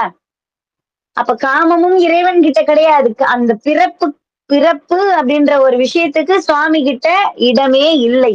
இறப்புன்ற விஷயத்துக்கும் இறைவன் கிட்ட இடம் கிடையாது. அதற்காகத்தான் மார்க்கண்டேயனுக்காக சுவாமி காலால் காலனை உதைத்தார். புரியுதுங்களா? அப்படி இருந்தார் இறைவன். கொடி அசுரர்கள் எல்லாம் மாய்த்தார். பல தியாகேச பெருமான் அவ்வளவு அற்புத சக்தி எல்லாம் செஞ்சவரை இவன் கட்டி இப்படி தூக்கி போடுறான்னா சுவாமி சும்மா விடுவார்? கொஞ்ச நேரம் அவங்கிட்ட தோக்குறது பால நடிச்சார் சுவாமி. ஐயோ ஏதாச்சும் பண்ணிட்டு போறாங்க அப்படின்னு தோத்து ஓடுறார். மரத்து பின்னாடி ஒளிஞ்சுக்கிறதும், ஒரு பெரிய பாறை பின்னாடி போய் ஒளிஞ்சுக்கிறதும், ஒரு குளத்துக்குள்ள போய் பதுங்கிக்கிறதும், தண்ணிக்குள்ள போய் பதுங்கிக்கிறதும், மலைக்கு பின்னாடி போய் ஒளியறதும். சுவாமி சும்மா அவங்கிட்ட ஜால வித்தைகள்லாம் காட்டிக்கிட்டு இருக்காரு. அவனும் தேடுறான், விடல. இதெல்லாம் சுவாமி ஒரு லீலா வினோதம் போல அப்படி பண்ணிக்கிட்டு இருக்காரு. அவன் கூட பலவாறு சண்டை போடுறான், கையில சண்டை போடுறான், என்னென்னமோ பண்றான். கடைசியா அவன் இறக்கணும்ன்ற தருவாய் வரும்போது சுவாமியுடைய சூலத்தையே பிடுங்கி, அவர் கையில இருந்து பிடுங்கி அவரையே அழிக்கணும்னு அவன் கடைசியா நினைச்சான். அப்படி நினைக்கும் போதே இறைவன் என்ன பண்ணார்? இதுக்கு மேல இவனை நாம விட்டு வைக்க கூடாது அப்படின்னு, அதாவது சுவாமி அரக்கனை ஆட விட்டார். பின்தொடர்ந்து அசுரர் வந்தார், புன்னகைத்து பார்ப்பார், கொஞ்ச நேரம் ஆட விட்டு அவன் கணக்கை தீர்ப்பாய். அது போல இப்ப ஒரு பாடல் வந்தது அந்த மாதிரி. அப்ப கொஞ்ச நேரம் அவனை ஆட விட்டுட்டு, சரி இதுக்கு மேல உன்னை ஆட விடக்கூடாது, இதுதான் தக்க சமயம் அப்படின்னு நினைச்சவர் தன்னுடைய சூலாயுதத்தால ஓங்கி அந்த சூலத்தால் அவன் அப்படி குத்தினார் பாருங்க. விழுந்தான். அலறி மலை போல் இருந்தவன் தரையோடு தரையாக விழுந்தான். அலறி கொண்டே விழுந்தான். அலறிக்கொண்டு விழுந்து மாண்டான், உயிரை நீத்தான். அந்த அசுர குலத்தை அழிக்க வல்ல அந்த அரக்கன், அசுரர் குலத்தையே கூட அவன் அழிச்சிருவானா அப்படியாப்பட்ட அரக்கன், அவன் சாகும் போது, உயிரை விடும் போது நாடு முழுக்க அப்படியே நடுநடுங்குதான். பேரிரைச்சலோடு அது ஆன்னு அலறிக்கிட்டு ஒரு மலை சாஞ்சத போல உயிரை விடுறான். சிவபெருமானுடைய தியாகேச பெருமானுடைய அந்த திருவாரூர் கோவிலுக்கு எதிரிலேயே அவன் அந்த உயிர் அப்படி விட்ட உடனே சுவாமி முதல்ல எப்படி அந்த பீடத்துல போய் அமர்ந்து ஆட்சி பண்ணாரோ அதே போல சுவாமி போய் அந்த இடத்துல அமர்ந்துட்டார். அமர்ந்த உடனே ஆரூரமந்தரசே போற்றி சீரார் திருவையாரா போற்றி அப்படின்னு மக்கள் எல்லாம் ஆரூரா தியாகேஷா அப்படின்னு சுவாமிக்கு போற்றி மாலைகள் சூடி அவரை சாந்தப்படுத்துறாங்க. அப்ப சாந்தப்படுத்தும் போது அப்போ மக்கள் எல்லாம் சேர்ந்து சாந்தப்படுத்துறாங்க. அப்போ வந்து என்னாச்சு, அவனுடைய மலை போன்ற சரீரம் விழுந்து போச்சு. அதாவது உயிர் வந்து ஒளியா மாதிரி வானுக்கு போகல உடம்பு. சுவாமி சூலத்தால குத்தினார். அந்த உடல் அந்த திருவாரூர் கோவில் முன்னாடியே தலத்திற்கு முன்னாடியே விழுந்து கிடக்குது. அப்ப அதை என்ன பண்ணாங்களா, மக்கள் எல்லாம் சேர்ந்து துண்டு துண்டா வெட்டி ஒரு பெரிய காட்டுல போய் ஒரு பெரிய பள்ளம் தோண்டி அதை புதைக்கவே அவங்களுக்கு ரொம்ப நாள் ஆச்சாம். அவனை அந்த அரக்கனை மலை போல இருக்கிற அரக்கனுக்கு மரம் போல கை கால் இருந்துச்சான். அப்படி பண்ண பிறகு அரக்கரை சுவாமி வதம் பண்ணிட்டார். முனிவர்கள்லாம் சேர்ந்து சுவாமிய வணங்கினாங்க. இறைவா சிவபெருமானேன்னு வணங்கினாங்க. அப்ப தௌமிய மகரிஷி அப்படின்னு ஒரு மகரிஷி வந்தார். காத்தியாயன மகரிஷியும் தௌமிய மகரிஷியும் திருவாரூர் அந்த தலத்துக்கு வந்தாங்க. அந்த தலத்துக்கு வந்து என்ன ஆச்சு அப்படின்னு கேட்கும்போது இந்த மாதிரி பிரச்சனை எல்லாம் நடந்துச்சு. அந்த பிரக்தாசுரன் அரக்கன் வந்தா சுவாமிதான் உருமாறி வந்து அந்த அரக்கனை கொன்றார் அப்படின்னு மக்கள் எல்லாம் அவங்க கிட்ட சொல்ல உடனே அவங்க என்ன பண்ணாங்க, தியாகராஜ பெருமானுடைய தேவாலயத்துக்கும் அந்நகரத்துக்கும் சுத்த ஜல பிரசோனம், அப்புறம் மந்திர ஜல புரோஷனம், அப்புறம் வருண ஜல புரோஷனம், அபிஷேக ஜல புரோஷனம் அப்படின்னு அதாவது சுத்தப்படுத்துறாங்க. ஒரு பெரிய யாகம் நடத்தி கங்கை அந்த 3 புண்ணிய நதிகள்ல இருந்து மூன்றுன்னு இல்ல பல புண்ணிய நதிகள்ல இருந்து நீர் எடுத்து வந்து அந்த மகா யாகத்தின் முன்னாடி வச்சு அந்த தீர்த்தத்துக்கு இன்னும் சக்தி கூட்டி, அதாவது ஒரு அரக்கன் அழிந்தான் அப்படின்னா அந்த நாடு எப்படி இருக்கும் இல்லையா, அந்த நாட்டை திரும்ப புனிதப்படுத்தணும் அப்படின்னு மகரிஷிகள் எல்லாம் சேர்ந்து ஒரு யாகத்தை வளர்த்தி இறைவனுடைய திருமேனிக்கு அந்த சிரமம் சுவாமி வந்து அந்த அரக்கனை கொன்னு இருப்பார். கை காலெல்லாம் வலிக்குமா இல்லையா, ஒரு பெரிய சும்மா ஒரு வேலை செஞ்சுட்டு வந்தாவே நமக்கு எப்படி இருக்கு. அப்ப அவ்வளவு பெரிய அரக்கனை சுவாமி கொன்னு இருக்காருன்னா அவளுக்கு உடம்புல இருக்கிற பிணி எல்லாம் போகணும்னு பெரிய யாகம் வளர்த்தினாங்க. அதுல இருந்து அந்த நீரை எடுத்துட்டு போய் சுத்தமான அந்த நன்னீர் அதை கொண்டு போய் சுவாமிக்கு வந்து அழகா அபிஷேகம் பண்றாங்க. சுவாமியுடைய திருமேனி மறுபடியும் அவர் மறுபடியும் தியாகேச பெருமானாக அமர்ந்து ஆட்சி பண்ண ஆரம்பிக்கிறார். மக்கள் அனைவரும் பிரதோஷ காலம், சோமவார காலம், எப்பெல்லாம் இறைவனுக்கு உகந்த நாட்களோ அந்த நாட்கள்ல வந்து பழையது போலே மக்கள் எல்லாம் வந்து வழிபட ஆரம்பிக்கிறாங்க. அவனுடைய பெருமையை சொல்ல சொல்ல சொல்ல சொல்ல நாள் போதாது. அது போல மக்கள் திரும்ப திரும்ப சுவாமியை போய் வணங்க ஆரம்பிக்கிறாங்க. இறைவா ஆரூரா தியாகேசா ஆரூரா அப்படின்னு. ஒரு கஷ்டம் வந்தாலும் இறைவன் தான், ஒரு துன்பம் வந்தாலும் இறைவன் தான், நமக்கு ஒரு பிணி வந்தாலும் இறைவன் தான். அப்பா பாத்துக்கோப்பா, முடியல ரொம்ப கஷ்டப்படுறேன் அப்படின்னு நாம செய்ய வேண்டியதெல்லாம் சரணாகதி ஒண்ணுதான். பூரணமா அவனை போய் சரணடைஞ்சிடணும், நீ பாத்துக்கோ. அப்ப இறங்கி சுவாமி வருவார் அப்படின்றத நம்ம ஒரு லீலையிலும் காட்டிக்கிட்டு இருக்காரு. அப்ப அவன் இறங்கி வரமாட்டார். சுவாமி ஏன் வரல, நம்முடைய குரலுக்கு ஏன் வரல அப்படின்னு நம்ம கேட்டா சுந்தரர் பாடுவார்.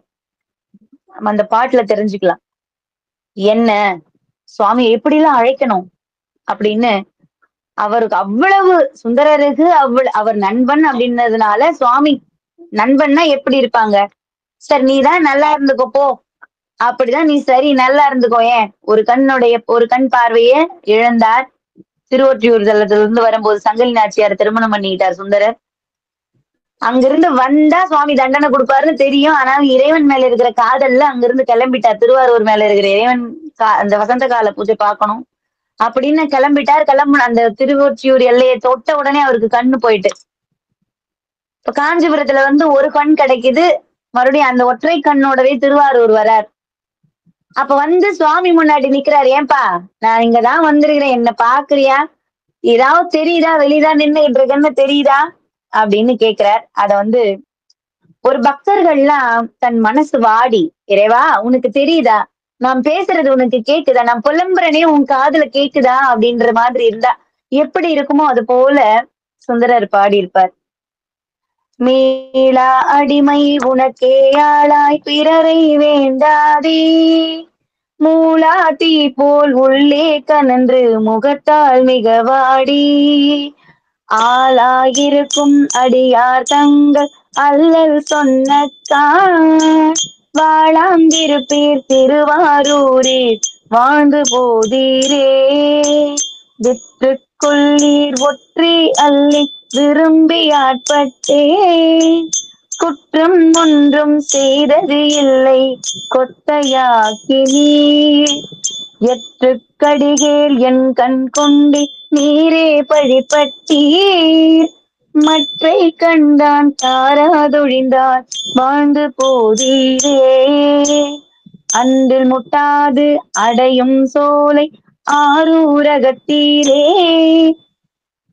கண்டு முட்டி உண்ண சுரந்த காளி அவை போல, என்றும் முட்டா பாடும் அடியார் தம் கண் காணாது, குண்டின் முட்டி குழியில் வீழ்ந்தால் வாழ்ந்து போதீரே, துருத்தி உறைவீர் பழனம் பதியார் சொற்றுத்துறையாள் வீர், இருக்கை திருவாரூரே உடையீர் மனமே என வேண்டா, அருத்தி உடைய அடியார் தங்கள் அல்லல் சொன்னக்கால், மறுத்தி வைத்து மறுமை பணித்தார் வாழ்ந்து போதீரே, செந்தன் பவளம் திகழும் சோலை இதுவோ திருவாரூர், செந்தன் பவளம் திகழும் சோலை இதுவோ திருவாரூர், இதுவோ திருவாரூர், இதுவே திருவாரூர், எந்தன் அடிகேல் இதுவே அமரு உமக்கு ஆட்பட்டோர்க்கு, சந்தம் பலவும் பாடும் அடியா தம் கண் காணாது, வந்தம் பெருமான் முறையோ என்றார் வாழ்ந்து போதீரே, தினைத்தான் அன்ன செங்கானாரை சேரும் திருவாரூர், புனத்தார் கொன்றை பொன் போல் மாலை புரி பொன் சடையீரே, தனத்தால் இன்றி தான் தாம் நெளிந்து தன் கண் காணாது,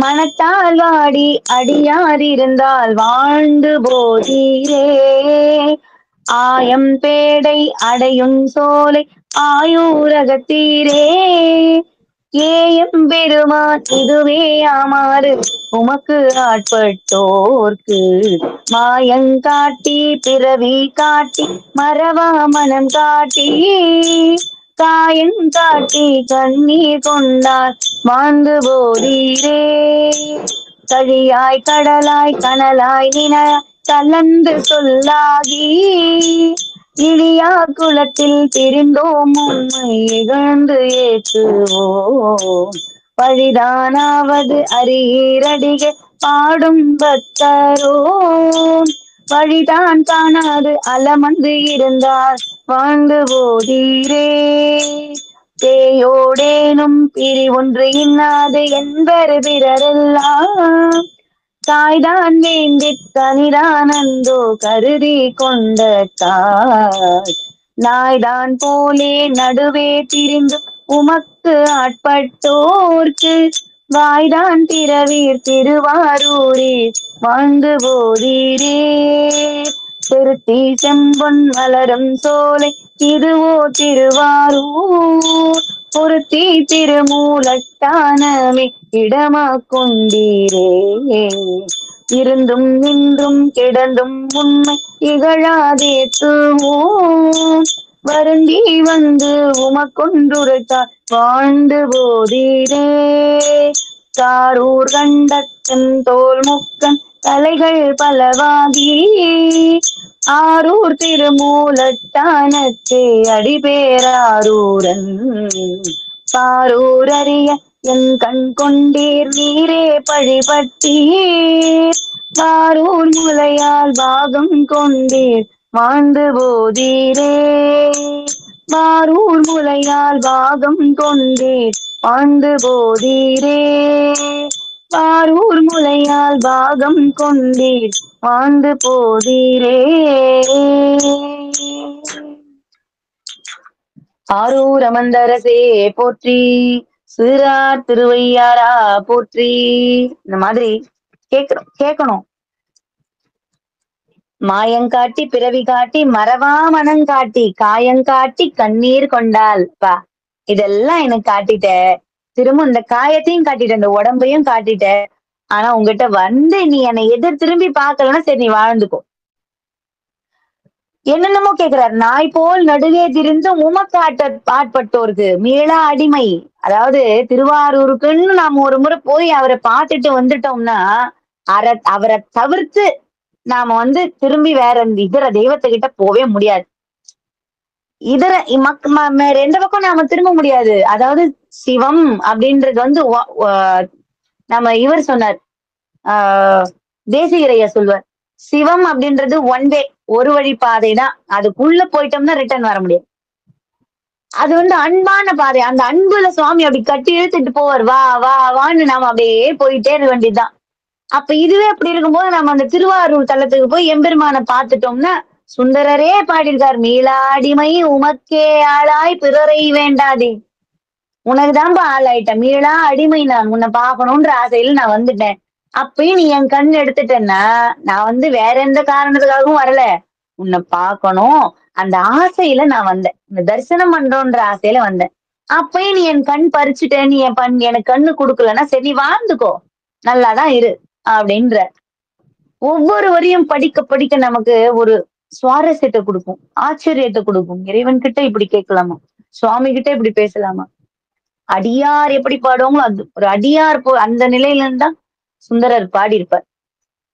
ஆரூர மந்தரசே போற்றி, சீரார் திருவையாரா போற்றி. இப்ப 15வது லீலையாக சாம வேதத்தினால் நகருக்கு சிறப்பளித்த லீலை அப்படின்னு ஒரு லீலையை பார்க்க போறோம். 15வது லீலை.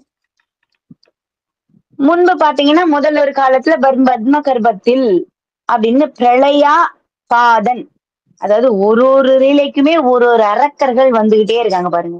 இப்ப பிரளய பாதன் அப்படின்னு மாயா ராட்சசன், இவன் வந்து மாயையில அதிகம். முதல்ல வந்து பிரக்தாசுரன் ஆணவத்தில் அழிஞ்சான், இவன் மாயையில அழிய போறான். அதை நமக்கு சுவாமி காட்டுறார். அந்த மாயை தான் இவனுடைய ஸ்வரூபம். அவன் எப்படி பண்ணுவான்னா அவன் எதுல அவன் சிறப்புன்னா கட்டி அப்படின்னா கட்டி விடல் சிறையிடல், அதாவது பந்தனம் அப்படின்னா கட்டி விட்டு சிறையிடல், அப்படியே கட்டி போட்டு சிறையில போட்டுருவானா அவனுடைய மாயில. ஸ்தபந்தனம் அப்படின்னா அசையாம நிற்க பண்ணிடுவானா. ரோதனம் அப்படின்னா தகைதல். கத்தனம் அப்படின்னா அலறும்படி செய்வானா, அப்படி நம்ம கத்திக்கிட்டே இருக்கிற மாதிரி பயப்படுற மாதிரி. இதெல்லாம் அவனுடைய மாய வித்தைகள்ல பண்ணுவானா. அப்ப இவன் அப்படி அதெல்லாம் அவன் பண்ணிட்டே வரும்போது ஒரு நாள் வந்து மதங்க மகரிஷி அவருடைய ஆசிரமத்துல ஆண்மான் பெண்மான் இரண்டும் ஆசையா நடந்து அப்படி போய்கிட்டே இருக்கு. அந்த மான்கள் நடந்து அப்படி போய்கிட்டே இருக்கும்போது அந்த மானை அசைய உண்ணாத மாதிரி செஞ்சுட்டான் ஒரு மந்திரம் பண்ணி. அந்த அந்த மான்லாம் தவிக்குது, கண்ணுல நீர் பெருக்கெடுத்து ஓடுது. அந்த மான் அப்படி நின்றுட்டு இருக்கு அசையாம, அவன் பண்ண மந்திரத்தால. இத மதங்க மகரிஷி பார்த்துட்டார். அவர் பார்த்த உடனே என்ன பண்ணார், கையில நீரை தெளிச்சு மலைப்பாம்பாக இருக்கும்படி சபிச்சுட்டார் அவனை. யார? பிரளய பாதன மதங்க மகரிஷி, நீ ஒரு பாம்பாக கடவது அப்படின்னு. ஒரு மலை பாம்பு, அது கூட மலை பாம்பு தான் வேகமா ஓடாது, புரியுதுங்களா? அந்த மாதிரி மலை பாம்பாக இருக்க கடவது அப்படின்னு அவனுக்கு ஒரு பெரிய சாபத்தை கொடுத்து இவர் என்ன பண்ணார், சாபத்தை கொடுத்து சாபத்தை கொடுத்துட்டார். அப்புறம் அவருடைய சக்தியினால அந்த மான்களை அந்த மந்திரத்துல இருந்து மீட்டெடுத்தார். அப்படி மீட்டெடுத்த உடனே அந்த மலைப்பாம்புக்கு என்ன சாபம் கொடுத்தாருன்னா 10,000 வருஷம் அது என்ன 10,000 அப்படின்னா அந்த காலத்துல 10,000 அப்படின்னா 10,000, 10,000 அப்படின்னா 11,000. 11,000 வருஷம் அந்த மலைப்பாம்பாவே அவன் இருக்கணும். வேற வழியே இல்ல. அப்படி அந்த மான்களுக்கு விடுதலை குடுத்துட்டு அந்த மலைப்பாம்புக்கு அதாவது பிரளயபாதன் அப்படின்ற அரக்கனுக்கு 10,000 வருஷம் தண்டனை குடுத்துட்டார். மலைப்பாம்பா இருக்கும்போது தண்டனை குடுத்துட்டார். 10,000 வருஷமும் ஆகுது. 11,000 வருடமும் ஆகுது. அந்த மலைப்பாம்பாக அவன் இருந்து கழிக்கிறான். அப்படி இருந்து கழிச்ச பிறகு ஒரு நாள் அந்த தண்டன காலம் முடிஞ்ச பிறகு அவன் திரும்ப பிரளயபாதனா மாறுறான். பெரிய அரக்கன் போல மறுபடியும் உருவாகிறான். அவன் அந்த ராட்சச சரீரம் அப்படி எப்படின்னா இப்ப 10,000, 11,000 வருஷம் அவன் சும்மா இருந்தான். அப்ப அந்த பலம் அவனுக்கு இன்னும் கூடிருச்சு. அதாவது அந்த அரக்க குணத்தினால சிறு சிறு தவறுகள் எல்லாம் பண்ணிட்டே இருந்தா அவனுடைய பாபங்கள் அதிகமாகும். இறைவன் வந்து சீக்கிரம் தண்டனை கொடுப்பார். ஆனா இந்த இடத்துல என்ன ஆகுது? அவன் அப்படியே மலைப்பாம்பு போல இருந்ததுனால அவனுக்கு ஒரு தவம் பண்ண மாதிரி ஆயிருது. இன்னும் அவனுக்கு பல பலங்கள் கூடிக்கிட்டே போகுது. அப்படி அந்த ஒரு மந்திர சக்தி, கர்வம், ஆணவம், கொழுப்பு அதெல்லாம் அவனுக்கு அப்படி வந்துருச்சு. அப்ப என்ன பண்றான்? அந்த அரக்கன் என்ன பண்றான்? மறுபடியும் ஆரம்பிக்கிறான். எப்படி? அந்த பிராணிகளை வதைக்க ஆரம்பிக்கிறான். பிராணிகள்லாம் வதைக்க ஆரம்பிக்கிறான். அப்படி வதைச்சுக்கிட்டே எங்க இருந்து வரான்? வடக்குல இருந்து தெற்கு நோக்கி போறான். வடநாட்டிலிருந்து தெற்கு நோக்கி, அதாவது ஆரூர் தலம் தெற்கு பக்கம் தெற்கு நோக்கி வரான். அப்படி எப்படி வரானா அவன் நடக்கிறது எப்படின்னா தன் தன் தன்னு ஒரு மலைக்கு ஒரு கால், இன்னொரு மலைக்கு இன்னொரு கால் அப்படி எடுத்து வச்சு வச்சு வரானா. அப்படி வரும்போது அந்த அரக்கன் வைக்கிற அந்த மலை கூட பள்ளமாயிருதான். அவன் கால் பட்டு மலை பள்ளமாகுதான். மிருகங்கள்லாம் அவன் பாதத்துல சிக்கி தவிக்குதான். அந்த மாதிரி பல விஷயங்களை அவன் பண்ணிக்கிட்டே வரான். ஒரு காடு செடி மரம்னு கூட பார்க்காம, பூமாதேவியின் முகம்னு கூட பார்க்காம அப்படி மிதிச்சு மிதிச்சு நாசம் பண்ணிக்கிட்டே வரான். அந்த சோழ நாட்டை பார்த்துட்டு அப்படி ஆச்சரியப்படுறான். அதான் செந்தன் பவளம் திகழும் சோலை இதுவோ திருவாரூர். இதுதான் திருவாரூரா? பா, எப்படி இருக்குவா அந்த ஊரு. சோழ நாட்டுடைய வளமையே வளமைதான். பாரு, ஊருனா இப்படி இருக்கணும். இது கோவிலா? இது வீடா? இது மாளிகையா? இது கோட்டையா? அப்படின்னு அவனுக்கு புரியல. மலை மலையா பார்த்துட்டு வந்தவன் திடீர்னு ஒரு அழகான நகரத்தை பார்த்த உடனே வியப்பு, ஆச்சரியப்படுறான். திருவாரூர் நகரத்தை பார்த்தவன் என்ன பண்றான்? அந்த தேவாலயத்துடைய அழகையும் பார்த்துட்டு பொறாமப்படுறான். நாம இங்கதான் இருக்கணும். அவனுக்கு அழிவு காலம் வந்தா அவன் தன்னால தேடி அந்த இடத்துக்கு போவான் அப்படின்றது நிரூபிக்கிறாங்க பாருங்க. ஒரு அரக்கரும் தன்னால எங்க போறான்? அதே திருவாரூர் ஆலயத்துக்குள்ள போய் தன்னு அப்படி இறங்குறான். ஆலயத்துக்கு வெளியில அங்க இருக்கிற ஜனங்கள்லாம் மறுபடியும் பயந்து ஓட ஆரம்பிக்கிறாங்க. இறைவா, திரும்ப திரும்ப சோதனையா அப்படின்னு மக்கள்லாம் பயப்படுறாங்க. கோவிலுக்குள்ளேயே வர முடியல. ஜனங்கள்லாம் வெளியவே நிக்கிறாங்க. நகரத்துக்குள்ள இருந்து வெளியும் போக முடியல. கோவிலுக்குள்ளும் வர முடியல. வீடுகள்லயும் இருக்க முடியல. பல துன்பங்கள் அப்படின்னு ஒரு நரகத்துல இருக்கிற மாதிரி பல துன்பங்கள்ல மக்கள் அனுபவிச்சுக்கிட்டே வராங்க. அவங்க கண்களை மூடிக்கிட்டு, காது மூடிக்கிட்டு, பெரிய பிரச்சனை எல்லாம் பார்க்க முடியலையே அவன் அப்படின்னு ஒருத்தருக்கு ஒருத்தர் பேசிக்க கூட முடியல. மக்களுடைய அன்றாடம் வாழ்க்கையே தடைப்படுது. அப்போ ஒரு மாயையை அவன் தூவுறான், ஒரு மந்திரத்தை அவன் சொல்றான். அப்படி போடும்போது மக்களுக்கு காது செவிடா போயிடுது. மக்களுக்கு ஒரு சிலருக்கு கண் குருடா போகுது. ஒருத்தர் என்ன பண்றோம்னு தெரியல. ஒருத்தருனால பேச முடியல. வெளிச்சத்துல ஒருத்தர்னால நிற்க முடிய மாட்டேங்குது. ஒரு சிலர்னால எங்கேயுமே போக முடிய மாட்டேங்குது. அப்படியே உட்கார்ந்துடுறாங்க. பல துன்பங்களை மக்களுக்கு அந்த மந்திரத்தால கொடிய மாயையில மக்களை சிக்கி தவிக்க வைக்கிறான். மக்கள் எல்லாம் நினைக்கிறாங்க பிரளய காலம் வந்துருச்சா, ஜீவராசிகள்லாம் பசி தாகத்துல வாடுது. அவன் அப்படி ஸ்டாச்சு மாதிரி அப்படின்னு ஒரு சிலை போல நிக்க வச்சுட்டான் மாயையால, மந்திரத்தால. அப்ப மக்கள் எல்லாம் வாடுறாங்க, தவிக்கிறாங்க. மனசுக்குள்ள இருந்து ஆரூரா ஆரூரான்னு அப்படி தவிக்கிறாங்க, கூப்பிடுறாங்க சுவாமி. அந்த ராஜ மாளிகையா இருக்கட்டும், நந்தவனமா இருக்கும், வீடா இருக்கட்டும், தேவாலய மண்டபமா இருக்கும், ஜனங்கள்லாம் துன்பப்பட்டுக்கிட்டே இருக்காங்க. அப்படி கஷ்டப்பட்டுக்கிட்டே இருக்கும்போது அந்த ராஜாவும், அந்த திருவாரூர் இருக்கிற ராஜா வினய சோழ மகாராஜன், அவனுமே அந்த கஷ்டத்தை அனுபவிக்கிறான். அப்ப அந்த நகரத்துல இருக்கிற சிறுவர் முதல், அதாவது சின்ன குழந்தைங்கள்ல இருந்து கிழவங்க வரையும் எல்லாமே மகா மாயை, அந்த மாயையில பிடிபட்டு அவஸ்தைப்படுறாங்க. அந்த அரக்கனுடைய நாக்குல என்னதான் இருக்கு இறைவா, இவன் இப்படி எங்கள படாத படுத்துறானே அப்படின்னு அந்த வினய சக்கரவர்த்தி என்ன பண்றான், அழறான். அவனுமே நின்னுட்டான், அப்படி சிலை போல் நின்னுட்டான். அவனுக்கு என்ன பண்றதுன்னு தெரியல. அசுர மாயையா, ராட்சச மாயையா, இது என்னது பிரளயமா அப்படின்னு மக்கள்லாம் கஷ்டப்படுறாங்க. அப்ப என்ன பண்றதுன்னு புரியாத நேரத்துல 2 முகூர்த்த காலம் அப்படியே நிக்கிறாங்க. அதாவது ஒரு முகூர்த்தம்னா 1½ மணி நேரம் சொல்லுவாங்க இல்லையா? ஒரு மனுஷனுக்கு அந்த நிலைமை வந்துருச்சுன்னா, அவன் ஸ்டாச்சு மாரி அப்படி ஒரு சிலை மாதிரி நிக்கிறான்னா, 2, 3 மணி நேரம் அப்படி நிக்கிறான். மறுபடியும் இன்னொரு 3 மணி நேரம் நல்லா இருக்கான். திருப்பி ஒரு 3 மணி நேரம் அந்த மாரி நிக்கிறான். அந்த மாதிரி ஒரு மகா மாயையை அவன் ஏற்படுத்தி வச்சிருந்தான். அப்ப இதெல்லாம் விடுவிக்க யார் தான் வருவா? ஆரூரா அப்படின்னு மக்கள் கத்தும்போது, திரிலோக சஞ்சாரியாக யார் வர்றா? நாரதர் மாமுனி வர்றார். அவர்கிட்ட இதெல்லாம் சொல்றான். அந்த வினய சோழ மகாராஜன். அவனுடைய அந்த 2 முகூர்த்த காலம் முடிஞ்ச உடனே அந்த நேரத்துல தான் அவர் வர்றார். நாரதர் வர்றார். நாரதர் கிட்ட இந்த கஷ்டத்தெல்லாம் சொல்றார். நாங்க யார்கிட்ட போய் முறையிடுறது? சுவாமி கிட்ட தான் போகணும்னு அப்படி இப்ப என்ன பண்றார்? நாரத மாமுனிவர் என்ன பண்றார்? இந்த நகரத்துக்கு ஏற்பட்டிருக்கிற இந்த மாயையை விளக்கணும் அப்படின்னு ஆச்சரியப்பட்டு, இவ்வளவு பெரிய மாயையா? அவன் மாயையை தவிர்க்கிறதுக்கு வேற வழியே இல்ல. இறைவன் கிட்டதான் போகணும் அப்படின்னு மனசுக்குள்ள தியானம் பண்றார். அந்த தியானத்துல இறைவன் அதை உணர்த்துறார். யாரு? தியாகேச பெருமான் உணர்த்துறார். அவர் அந்த நாட்டுக்குள்ள நுழைஞ்சிட்டா, அதாவது திருவாரூர் எல்லைக்குள்ள காலை எடுத்து வச்சுட்டு அந்த மாயை அவன் நாரதர் மேலயும் பழிக்க ஆரம்பிச்சிடும். அதனால இவர் வான் மார்க்கமாகவே வானத்திலேயே நின்னுகிட்டு என்ன பண்றார்? தன்னுடைய கையில அவர் வீணை வச்சிருப்பாருல்ல, அதுல சாமகானம் ஆரம்பிக்கிறார். அதுல பாட ஆரம்பிக்கிறார்.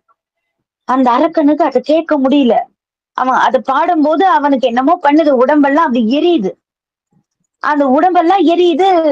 எரியிறவன் நிறுத்துங்க, யார் பாடுறது அப்படின்னு பல வசனங்கள்லாம் அவர் பேசிக்கிட்டே இருக்காரு, பேசுறாரு. அந்த சாமகானத்தை, அதாவது சாமகான பிரியர் இறைவன், அவர் விருப்பமா கேட்பார்.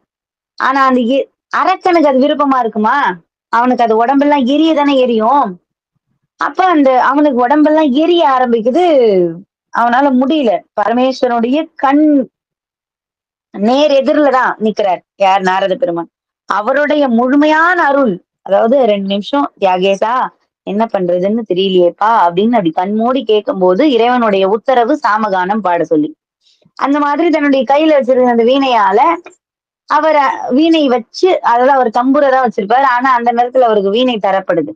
அப்ப அதை வச்சு அவர் அந்த சாமகானம் பாடுறார். அப்படி பாடும் பொழுது அந்த வார்த்தைகள் அந்த மந்திர வார்த்தைகள் சொல்லும் போது அரக்கனால அந்த இடத்துல நிக்க முடியல, தவிக்கிறான். அப்படி அவனோட அந்த அந்த மாயைகள்லாம் ஒன்னொன்னா விலகுது. ஒன்னொன்னா அந்த மாயைகள்லாம் விலகி மக்கள்லாம் பழைய நிலைமைய அடைய ஆரம்பிக்கிறாங்க. அந்த அசுர மாயையிலிருந்து மக்கள்லாம் மாறுறாங்க. மாறிக்கிட்டே வராங்க. ஒருத்தர் ஒருத்தரா மாறிக்கிட்டே வராங்க. மொத்த பேருமா அப்படி மாறுறாங்க. கடைசியா அவர் அந்த சாமகானத்தை முடிக்கும் போது அந்த சத்தமே அவனை எரித்து கொள்ளுது. அந்த சிவசக்தி, இறைவனுடைய அந்த தியாகேச பெருமானுடைய சக்தி, அந்த சிவ தத்துவம் அந்த சாமகானத்தில் இறங்கி அந்த மந்திர ஒலிகளே, அதாவது சுவாமி இறங்கி அந்த அரக்கனை சாகடிக்கல, தன்னுடைய பக்தன் மூலயமாகவும் இதை செய்வார் அப்படின்றத காட்டுறதுக்காக நாரதர் மூலமாகவே, அந்த சாமகானத்தின் ஒலி மூலமாகவே, அந்த மந்திர வார்த்தைகள் மூலமாகவே அந்த அரக்கனை சுவாமி வதம் பண்றார். மறுபடியும் காவேரி தீர்த்தத்தால தியாகேச பெருமானுக்கு அபிஷேகம் நடக்குது. அத நாரதர் தான் பண்றார். நாரதர் தான் மகரிஷிகள் மூலமாக காவேரி தீர்த்தத்தை கொண்டு இறைவனுக்கு அபிஷேகம் பண்றார். மத்தபடி மக்கள் அனைவரும் மறுபடியும் சுகம் பெற்று இன்பமா வாழறாங்க. சகல சகல சௌபாகியத்தோட வாழ்ந்துகிட்டு இருக்காங்க. அதாவது ஒரு இடத்துலயும், ஒவ்வொரு பிரளயத்திலையும், ஒவ்வொரு அரக்கன் வரும்போதும் அவன் அழுது கொண்டே உயிர் விட்டுட்டான். அந்த கானம் கேட்டு கேட்டு ஒவ்வொரு அரக்கன் உருவாகும் போதும் இறைவன் ஒவ்வொரு விதமாகத்தான் மக்களை ஆட்கொள்றார். அவர் வீரனா வரார், சித்தரா வரார், முனிவரா வரார், ஒரு தளபதி போல வரார். என்னாலதான் முடியும்னு இல்ல, ஒரு அரக்கனை அழிக்க என் பக்தனாலையும் முடியும் அப்படின்னு நிரூபிக்கிறார். யார் அனுப்பி? நாரத பெருமானை, நாரத மகரிஷி அனுப்பி அதன் மூலயமாவும் அவர் மூலயமாகவுமே அந்த அரக்கனை அழிக்கிறாரு பாருங்க. அந்த அரக்கன் அப்படின்றது நம்ம மனசுக்குள்ள எழுற பல பல எண்ணங்கள். அத நாம அழிக்கணும். இறைவன சதா அவனுடைய நாமாவ நினைச்சுக்கணும். தியாகேசா, ஆரூரா, ஆரூரா அப்படின்னு அவனுடைய நாமாவ நம்ம நினைச்சுக்கிட்டே இருக்கணும். சொல்லணும். ஏன் இறைவன் அப்படின்றவர் அனுபவம் தான். நான் சொல்றேன் பாருங்க. இறைவன் அப்படின்றவர் ஒரு அனுபவம். கண்ணுக்கு இப்ப நம்ம கில்லுனா நமக்கு எப்படி வலிக்குமோ, அந்த வலி அப்படின்றது ஒரு அனுபவம். இல்லையா? தண்ணி நம்ம தொட்டாதான் அது நமக்கு தண்ணீர் தான் கை வைக்கிறோம் அப்படின்றது தெரியும். அது ஒரு அனுபவம். காத்து நம்ம மேல பட்டாதான் தெரியும். மூச்சு இழுத்தாதான் தெரியும் காத்து உள்ள போகுதுன்னு. இல்லன்னா காத்து நம்ம கண்ணுக்கு தெரிய போறதில்ல. அதுக்கு ஒரு உதாரணத்துக்கு ஒரு சொன்னோம்னா, ஒரு வயது முதிர்ந்த துறவி ஒருவர், இளமையா இருக்கிற துறவி ஒருவர். 2 பேரும் சேர்ந்து பயணம் பண்றாங்க. வயது முதிர்ந்தவர் எப்பவுமே அவர் வந்து முதிய துறவி இல்லையா? வயதான துறவி. இந்த இளம் துறவி வந்து இப்பதான் அவர் அந்த சைவத்துக்குள்ள வந்திருக்கார். இப்பதான் துறவி கோலம் பூண்டிருக்கார். அவருக்கு அவ்வளவா தெரியல. அப்ப அவர் என்ன பண்றாரு, இவர்கிட்ட தானா வந்து பேச்சு குடுக்குறாரு ஒரு ஊர்ல. அப்படி பேச்சு குடுத்துக்கிட்டே வரும்போது, "ஐயா நீங்க எத்தன வருஷமா இந்த இதுல இருக்கீங்க?" அப்படின்லாம் பேச்சு குடுத்துக்கிட்டே வராங்க. "நாங்க இருக்கேன்." அப்படிலாம் பேசிக்கிட்டே ஆனா, நமக்கெல்லாம் வந்து கொஞ்சம் இது தேவைப்படுது. பணம் அப்படின்றது தேவைப்படுது. அப்படின்னு அந்த இளம் துறவி சொல்ல ஆரம்பிக்கிறார். "பணம் தேவைப்படுதா?" அப்ப முதியவர் சொல்றார், "பணம் ஏன் நமக்கு? நாம தான் முற்றும் துறந்து வந்துட்டோம்ல. நமக்கு எதுக்கு பணம்?" அப்ப இறைவனே சரணாகதி அப்படின்னும்போது நமக்கு எதுக்குப்பா பணம் அப்படின்னு கேட்டாங்க. இல்ல, இல்ல. நாமளும் கொஞ்சம் வச்சுக்கணும் கையில. ஏன்னா நமக்கு தேவைப்படும்போது எடுத்து உபயோகப்படுத்திக்கலாம்ல. அப்படின்னு சொல்லிட்டு அந்த அதாவது அந்த இளம் துறவி சொல்றார். இவரும் சிரிச்சுக்கிட்டே வர்றாரு. சரி வா போவோம் அப்படின்னு. நடந்து போய்க்கிட்டே இருக்காங்க. நடந்து போகும்போது ஒரு பெரிய ஆறு வருது. அந்த ஆத்துல வந்து பாத்தீங்கன்னா, இலவசமா கூட்டிட்டு போற படகுகள்லாம் போயிருச்சு. காசு குடுத்து போற அளவுக்கு தான் படகுகள் அங்க படகு 2 படகு நின்னுகிட்டு இருக்கு. சரி இங்கேயே தங்கிரலாம். இக்கரையிலேயே தங்கிரலான்னு பார்த்தாலும் காடு. அந்த ஆத்த கடந்து போனா தான் நகரம், ஊர் இருக்கு. அப்ப இந்த பக்கம் பார்த்தீங்கன்னா காடுதான். அப்ப இந்த காட்ட நாம கடந்து போகணுமே அப்படின்னு நெனச்சாங்க. அப்ப அந்த இளந்துறவி சொன்னார், "ஐயா என்கிட்ட தான் பணம் இருக்கே. அத குடுத்து ஆளுக்கு 2, 2 அதாவது உங்களுக்கும் சேர்த்து நான் ரூ. 2 நானே குடுத்துடுறேன். எனக்கும் நானே பணம் குடுத்துடுறேன். நாம போயிரலாம்" அப்படின்னு சொல்றாங்க. சரிப்பா அப்படின்னு அவரும் அந்த படகுல ஏறி பயணம் பண்ணி அந்த ஆத்த கடந்து மறுகரையில போய் இறங்குறாங்க. மறுகரையில போய் இறங்குன உடனே அந்த யாரு இளம் துறவி அவர் சொல்றார் சிரிக்கிறார். பாத்தீங்களா? அந்த இலவசமா வந்து படகு போயிருச்சு. அது இல்லன்னா நீங்க நானும் இல்லன்னா நீங்க அங்க தத்தளிச்சிருப்பீங்க பாத்தீங்களா? அதுக்குதான் நமக்கு வந்து கொஞ்சமாவது காசு வேணும்ன்றது. நான் கையில காசு வச்சிருந்ததுனால தானே இப்ப உங்கள கூட்டிட்டு வர முடிஞ்சுச்சு. அப்படின்னு சொல்லிட்டு அந்த இளம் துறவி சொன்னானாம். சொல்லிட்டு அவரு சிரிச்சிருக்காரு. அப்ப இத கேட்ட முதிய துறவி, அதாவது பெரியவர் என்ன பண்ணியிருக்கார், அவரு கொஞ்சம் சத்தமா சிரிச்சுட்டாராம். "ஏன் ஏன்? ஏன் சிரிக்கிறீங்க?" அப்படின்னு அவரு கேட்டதுக்கு, அவர் சொல்றாராம், "ம் அப்பா, நான் இறைவனையே போதும்னு நெனைக்கிறவன். இல்லையா? ஆமா. நான் சுவாமிய தவிர வேற எதுவும் என் கையில வச்சுக்கிறது இல்லப்பா. ஏதோ திருவோடு வச்சிருக்கேன். ஏதோ பசிக்கும்போது யார்கிட்டயாவது யாசகம் வாங்கி சாப்பிடுவேன். அவ்வளவுதான். எப்பயாவது ஒரு வேளை சாப்பிடுவேன். அவ்வளவுதான். இந்த மாத்து போட்டுக்க துணி கூட என்கிட்ட கிடையாது. இந்த துணி உடம்புல இருக்கிற துணி தான். வேணும்னா எங்கேயாவது யாராச்சும் குடுத்தா அந்த துணி ரொம்ப கண்டல் ஆயிருச்சுன்னா அத கழட்டி போட்டுட்டு வேற போட்டுக்குவேன். அவ்வளவுதான். அப்படின்னு சொன்னாராம். ஓ! அப்ப இப்போ உதவி பண்ணுச்சுல்ல, என் பணம் உதவிச்சுல்ல அப்படின்னா, ஐயா! நான் ஒண்ணு சொல்லட்டுமா? அப்படின்னு. சொல்லுங்கய்யா! அப்படின்னு கேட்டாராம். அந்த முதிய துறவி சொல்ல ஆரம்பிச்சாராம். இந்த அடிநாயேனுக்கு, இந்த ஏழைக்கு இன்னைக்கு இப்படி ஒரு ஆபத்து வரும். இந்த இடத்துல நான் நின்னுடுவேன். இந்த ஆத்த கடந்து என்ன உங்க பணம் போட்டு நீங்க கூட்டிட்டு போகணுன்றது இறைவனுடைய ஆணைன்னு தான் நான் நினைக்கிறேன்னு சொன்னாராம். அவனுடைய கருணை அதாவது நான் முற்றும் திறந்தவன். என் கையில எதுவும் இல்ல. அப்ப அப்ப என்ன வழி நடத்துறது என் இறைவன். அப்படி இருக்கும்போது, அவர்தான் இன்னைக்கு நீ என் கூட எப்பவுமே வந்தது கிடையாது. திடீர்னு இப்பதான் வந்து நிக்கிற. இல்லையா? என் கூட பேசிக்கிட்டே வந்த. இன்னைக்கு உன் மூலியமா இந்த ஆத்த கடக்கணும்னு என் சுவாமி எனக்கு கட்டளையிட்டு இருக்கும்போது யாரு மாத்த முடியும்னு சொன்னாராம். அதுதான். அது நம்பிக்கை. இறைவன் மேல வைக்கிற நம்பிக்கை. நாம நம்பிக்கைன்னு ஒண்ணு வச்சா, ஆண்டவன் நம்மள கைவிட மாட்டார். "அரூரமந்தரசே போற்றி சீரார் திருவையாரா போற்றி." இந்த திருவாரூர் தியாகேச பெருமானுடைய லீலைகள் கேட்ட அனைவருக்குமே அவனுடைய பரிபூரணமான அருள் கிடைக்கணும் அப்படின்னு அவருடைய மலர்பாதத்தில் விழுந்து வணங்கி கேட்டுக்கொள்கிறேன். குருவருள் ஆன்மீக மையத்திற்கு என்னுடைய சிரம் தாழ்ந்த வணக்கங்கள். ஏன்னா ஒவ்வொரு இந்த மாதிரி சைவத்தை வளர்க்கணும். நம்முடைய புராணங்கள்லாம் காணாமையே போய்கிட்டு இருக்குது. அதெல்லாம் வெளிக்கொண்டு வர்றது இது மாதிரி ஒரு ஸ்டேஜ் எல்லாருக்குமே கண்டிப்பா வேணும். ஆரூரமந்தரசே போற்றி, சீரார் திருவையாரா போற்றி. வான்முகில் வழாது பெய்க, மடிவடம் சுரக்க, மன்னன் கோன்முறை அரசு செய்க, குறைவிலாது உயிர்கள் வாழ நான்மறை அறங்கள் ஓங்க, நற்றவம் வேள்வி மல்க, மேன்மைகொள் சைவ நீதி விளங்குக உலகமெல்லாம். வாழ்கந்தனர் வானவராயினும் வீழ்க தன்புணர் வேந்தனும் ஓங்குக, ஆழ்க தீயது எல்லாம் அரண் நாமமே சூழ்க வையகம் துயர் தீர்க்கவே. தென்னாடுடைய சிவனையை போற்றி, எந்நாட்டவர்க்கும் இறைவா போற்றி, ஏகம்பத்துரை எந்தாய் போற்றி, பாகம் பெண்ணுருவானாய் போற்றி, அண்ணாமலையை நன்னா போற்றி, கண்ணாரமுத கடலையை போற்றி, காவாய் கனகத் திரளையை போற்றி, கைலை மலையானே போற்றி போற்றி.